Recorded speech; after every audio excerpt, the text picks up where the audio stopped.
Pertanyaan itu yang pantas gitu loh. Rip, lo beli mobil dari mana? Jangan-jangan lo maling.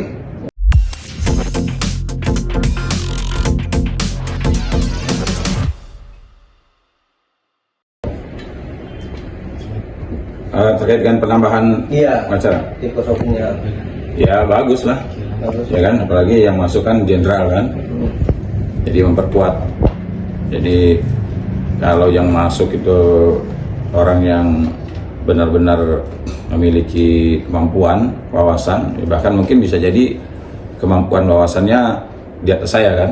Jadi memperkuat tim, ya saya bangga ya, bisa bangga juga, senang, bangga bisa satu tim bersama-sama dengan seorang jenderal.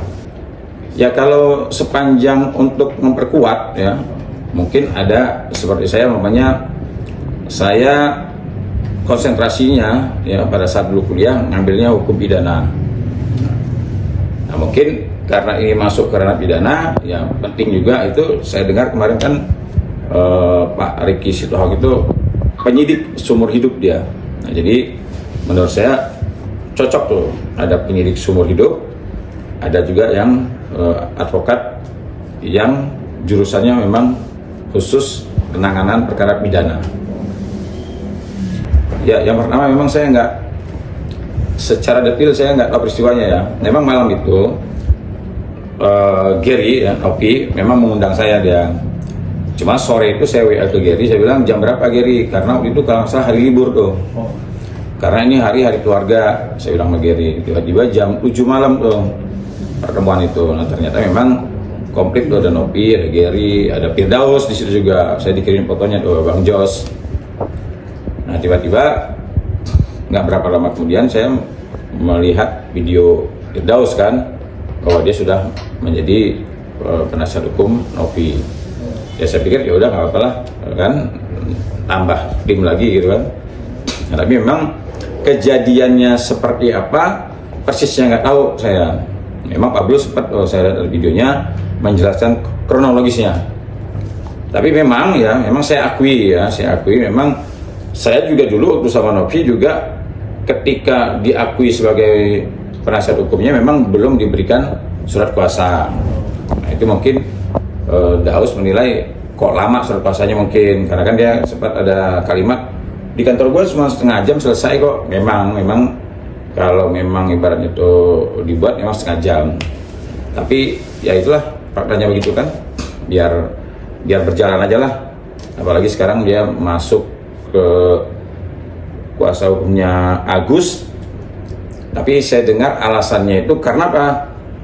Sebenarnya kalau seandainya dia mendapatkan kuasa dari Nopi, ketika dia pindah ke lawannya, maka dia sudah melanggar kode etik. Tetapi Daus sudah menjawab langsung. Saya lihat dia mengatakan tadi, saya tidak bisa dikatakan melanggar kode etik. Kenapa? Karena belum ada surat kuasa. Nah, itu yang disampaikan oleh Daus. Karena dia belum dapat surat kuasa, jadi pindah ke Agus. Dia menganggap ini tidak melanggar kode etik. Tapi ya sudah, nggak apa-apa lah, memang sudah seperti itu kan. Ya kalau bermasalah, kalau menurut saya ya nggak bermasalah. Ya, kalau saya pribadi ya tidak jadi masalah. Cuma saya menyayangkan aja, menyayangkan apa namanya dengan keputusan seperti itu. Tapi saya menghormati, nggak apa-apa. Kalau timbul permasalahan, enggak. Saya tidak ada permasalahan mau siapa saja jadi pengacara di mana saja. Tapi dari hukum apa, bukan hukum apa, dari etika dari Pak pengacara itu seperti apa sih Bang, tiba-tiba pindah ke pihak lawan gitu Bang? Iya, kalau saya memandang dari sudut etika, ya kalau pendapat pribadi saya ya kurang elok. Karena apa? Etika ini kan melahirkan pemikiran ini baik dan ini tidak baik. Itu etika kan. Nah saya rasa ketika dia sudah mengumumkan saya jadi pengacara Nopi, walaupun ada kendala surat kuasa dan sebagainya lah ya. Nah, kalau pribadi saya juga sama, pribadi saya juga ketika saya juga diakui sebagai Nopi sebagai pengacaranya, sempat saya juga mundur juga kemarin kan.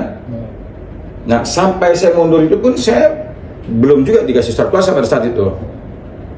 Nah ketika besoknya atau lusanya itu saya ternyata memang dikasih surat kuasa sama Nopi, saya dititipkan nih kasih Bang Heron surat kuasanya, itu memang tanggalnya memang ternyata memang sudah ada itu katanya, belum disampaikan karena waktu itu kan Dennis mundur, terus juga Nopi juga kan sibuk dengan apa namanya ini Brian kan.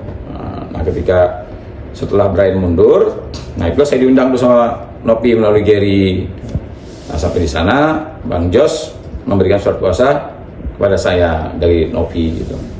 Nah yang saya sayangkan harusnya kalau saya nih pribadi ya Daus sabar sedikit lah, tapi kan Daus orangnya dia apa simpel, tak set.